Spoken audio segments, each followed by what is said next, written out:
Hoi hoi folks, good morning, good afternoon, good evening, wherever you are in the world. My name's Sean, aka Uncle Frogface, and welcome to today's video.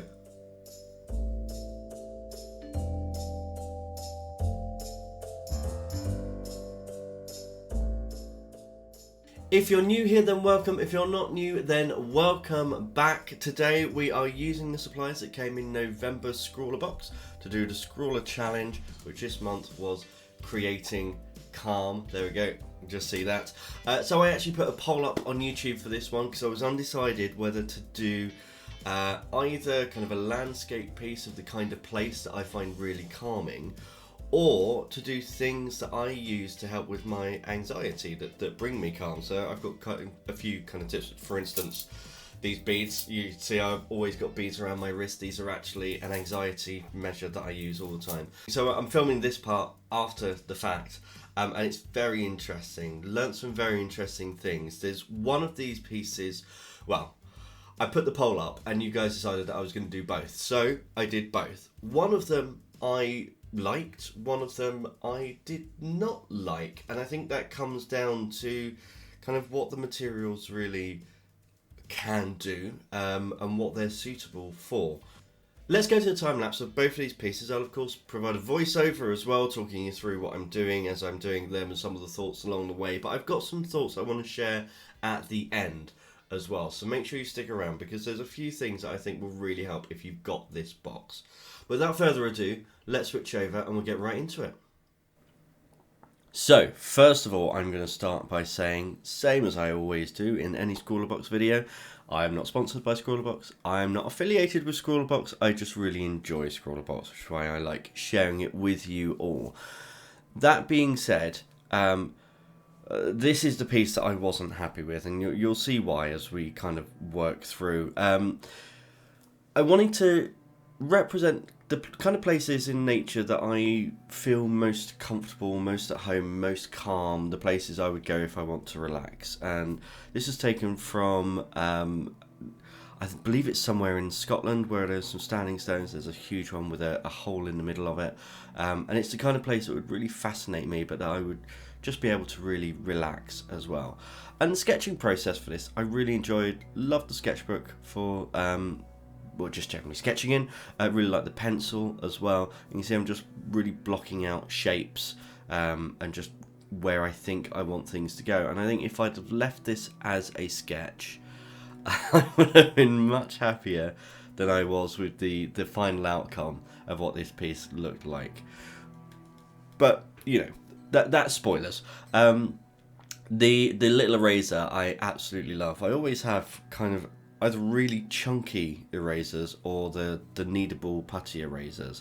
I've never had something so slim in my art pack, and yeah, I think I'm going to order an extra couple of those to go in my pencil case because I really enjoyed it. So these pens, they're a little bit unforgiving, and I think really that's down to the paper. Again, spoilers. But I was trying to blend the colours together on this paper and it just was not working. I tried hatching with the fine end of it, wasn't going well. So you know what, that's fine. I'm just going to lay in all of my colours because the ScrawlrBox zine said that we could use water with these markers to reactivate them and use them more like watercolours. So I thought that's what I'm going to do. So I'm just quickly checking the colours that we've got and how they laid down. Now I'm just really going in and blocking out all of the colours. So as I said, I put a poll up on YouTube to be either places that I would find calmness in or things that would ease my anxiety and thus bring me calm. And you all chose that I would do both, so that's fine. This is the first of two. And you can see it's going in, it's quite patchy. I'm going over again just to kind of blend it all together, doing the best that I can. From immediately using the colours on this, I just wasn't happy and it wasn't bringing me calm, which, you know, usually art does. Anything creative makes me nice and calm, but this one really not. So what I'm going to do now is I'm just going to let you watch whilst I block in the rest of the colours, and then I'll come back to you when I start adding some water.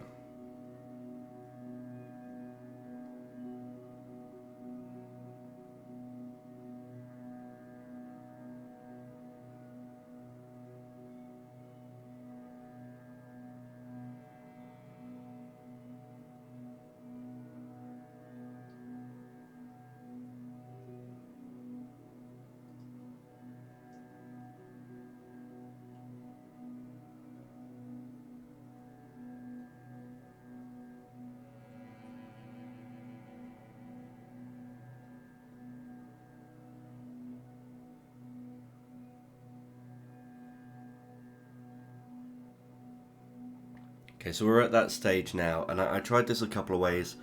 One tip was to draw with the pen onto something plastic, so I have these plastic palettes, then use some water to dilute it, and then put that onto the page. That just didn't work at all. It was just didn't work for me. So I decided to get a Derwent brush pen. This was from a previous Scrawlrbox, actually, and use that instead. It didn't really reactivate the colours. They didn't spread very well at all, and actually the paper just couldn't handle that amount of water. It just didn't like it. It was buckling terribly. It just started to wrinkle and go really horrible. So I decided, you know what, I'm just gonna cut my losses, come in with a fine liner, just try and salvage something from it. And yeah, at this point, really, I knew it was a lost cause, but I just took it as an example of using the materials that came and doing a bit of experimenting.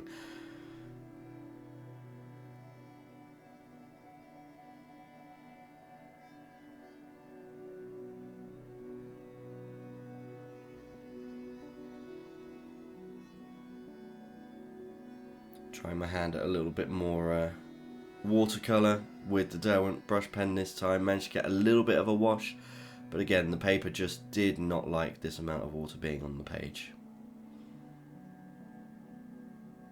So I decided with the success of that I'd try again on the sky, but not the outcome I was hoping for.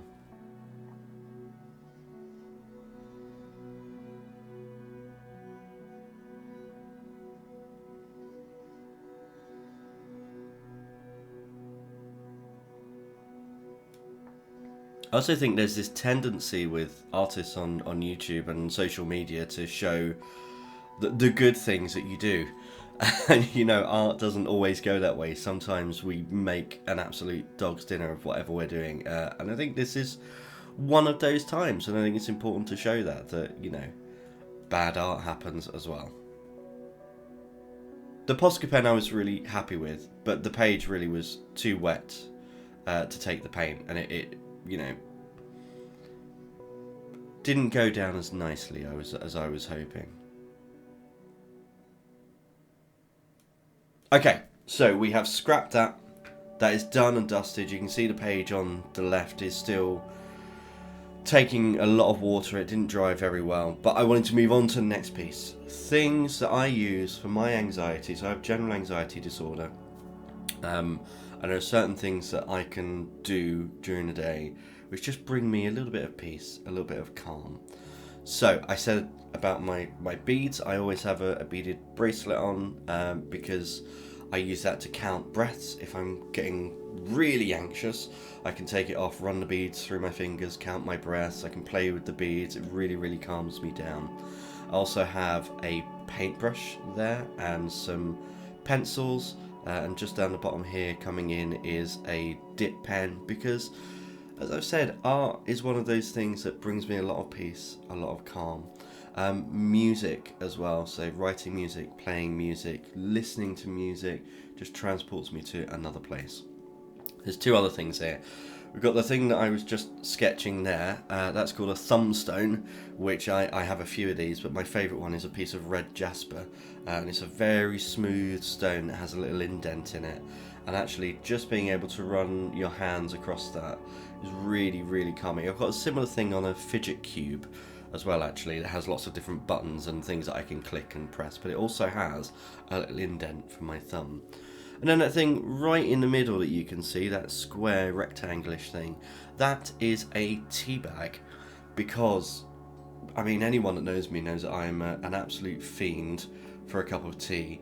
But different herbal teas, just a normal good cup of tea is something that brings me a lot of calm. If I can sit down with a cup of tea and just relax for a few minutes, oh, it makes me feel so much better.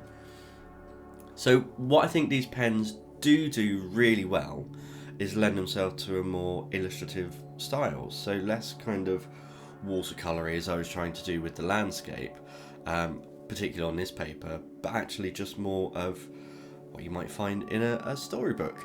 So that was the vibe I wanted to go with this, and actually I wanted to leave quite a lot of white space on this because, as you know from my office and the decoration that I did in my office, having a nice white space again is something that I find personally very calming. But the colours I think for this go down really nicely. I really enjoyed it. Bit experimental with the colours as well, not exactly what you would expect them to be.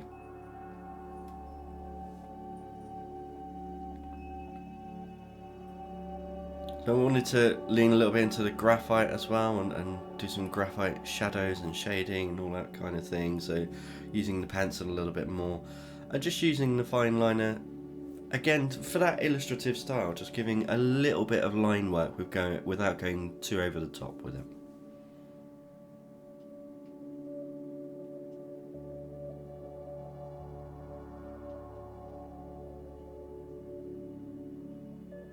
Lots and lots of dots and perforations on the tea bag, otherwise the tea's not going to get out.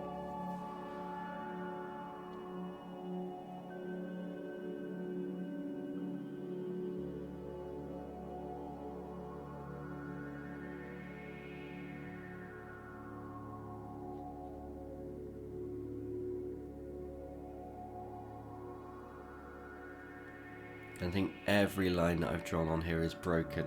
I don't think there are any proper solid lines except for the string of the tea bag. So in the background here, I wanted to give the effect of those sand gardens where you have the rake and you, again, it's something people do, it's like a moving meditation, something that brings you calm. And I really love the patterns that makes. So I wanted to emulate that just a little bit with the lines in the background. Just adding a little bit of shadow. And I think we're almost done with this piece.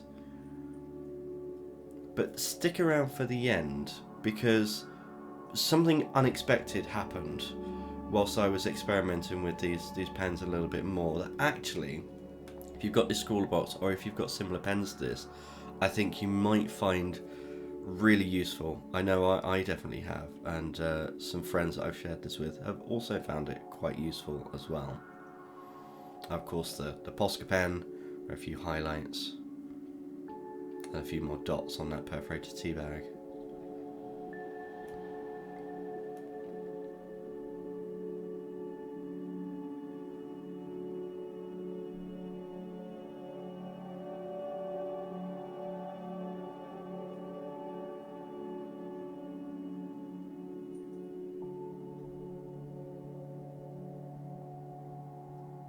Finally, just a last little pop of colour on those pencils.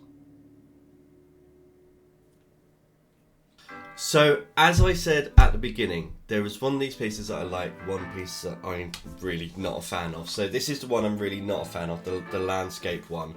And I don't think it's down to the pens, I don't think it's down to the paper, I don't think it's down to the kind of concept. I think it's a combination of all of it. I don't think the combination of these pens and this paper are suitable for landscapes, really. This one here, the things that ease my anxiety, all of my little tips and tricks. I like this one. I think this kind of little illustrative sketch, actually these pens are fine. And they work okay on this paper. They do tear up some of it here where I was really layering it on to get this marbled effect. It really did tear up the paper. But with this one, I was hoping to do the tip that was in the Scrawler magazine, which was to use some water to blend the colours together, or to put water, put some of the pen in a pan with some water and then use that as a wash. This paper just really is not up to it. Don't get me wrong, the Fabriano sketchbook is a really nice sketchbook. I really like it to draw in. In fact, I've gone and got myself another one just as a kind of sketchbook to take around with me. And an interesting thing with this is halfway through the paper changes, so this is all fixed in the front section, and in the back section it's actually all perforated, so they're all removable sheets. So you've got 12 removable sheets as well. The other thing in this paper is it doesn't hold up to bleed through, so you can see here it's bleeding through on the back there. We saw that as well when we did our initial kind of swatches, it bled through.